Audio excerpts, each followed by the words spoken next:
പ്രവാസിയുടെ ഒരു അടിപൊളി ഇഡ്ഡലി റെസിപ്പി. ഇന്ന് നമ്മൾ പുതിയൊരു റെസിപ്പി ആയിട്ടാണ് വരുന്നത്. ഇന്ന് നമ്മൾ ഉണ്ടാക്കാൻ പോകുന്നത് ഇഡ്ഡലിയാണ്. അപ്പോൾ അതിന് ഒരു ഗ്ലാസ് പച്ചരി എടുത്തിട്ടുണ്ട് കുതിർത്തി വെക്കാൻ.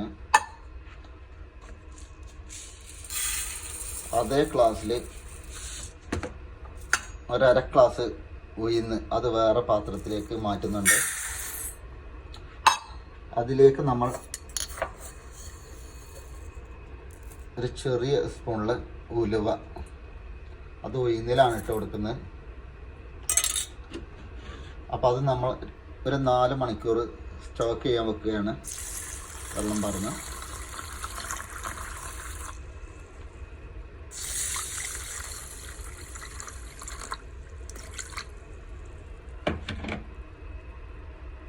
നമ്മൾ 4 മണിക്കൂർ വെള്ളത്തിലിട്ട അരി അടിച്ചെടുത്തിട്ടുണ്ട്.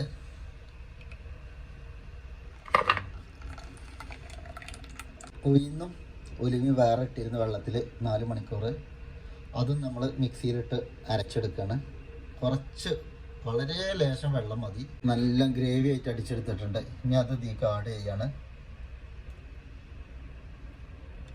ഒരു അര ഗ്ലാസ് ചാക്കേരിൻ്റെ ചോറ് അത് ഇട്ട് കൊടുക്കുകയാണ്. അത് ഇതേമാതിരി മിക്സിക്ക് ഇട്ട് കൊടുക്കുകയാണ്. അതിലേക്ക് ഇതുപോലെ കുറച്ച് വെള്ളം ഒഴിച്ചു കൊടുത്താൽ മതി. അപ്പോൾ അരച്ച് വെച്ച ചോറ് ഇതിലേക്ക് ആഡ് ചെയ്യാണ്. അങ്ങനെ നമുക്ക് ഇനി ഇതിലേക്ക് കുറച്ച് ഉപ്പ് ആഡ് ചെയ്യുക ആവശ്യത്തിന്. അതിനുശേഷം നമുക്ക് കൈ കൊണ്ട് നല്ല ഇളക്കി കൊടുക്കാം, നല്ല മിക്സ് ചെയ്ത് കൊടുക്കാം. ഒരു 8 മുതൽ 10 മണിക്കൂർ വരെ എടുത്തു വെക്കാം. അതിനുശേഷം റെസ്റ്റിന് വെച്ചിട്ട് നമുക്ക് ഇഡ്ഡലി ചുടാം. മാവ് അടിപൊളിയായിട്ട് പൊന്തി വന്നിട്ടുണ്ട്. അടിപൊളിയായിട്ട് പറഞ്ഞാൽ നല്ല ഉഷാറായിട്ട് പൊന്തി വന്നിട്ടുണ്ട്. കണ്ടില്ലേ?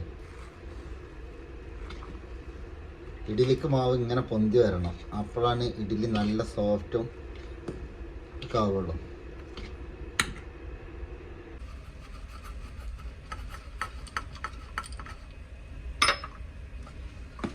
അങ്ങനെ നല്ല മിക്സ് ചെയ്തതിന് ശേഷം നമുക്ക് ഇതിലേക്ക് പാർന്നെടുക്കാം.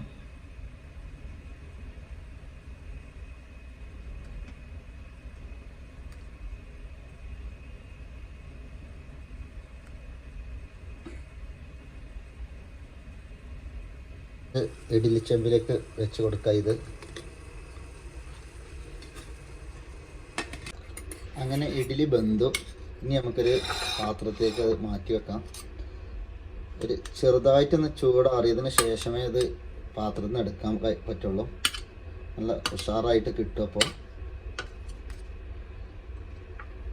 നല്ല അടിപൊളിയായിട്ട് ഇഡ്ഡലി കിട്ടിയിട്ടുണ്ട്. നല്ല സൂപ്പർ ഇഡ്ഡലിയാണ്, നല്ല സോഫ്റ്റാണ്. കണ്ടോ?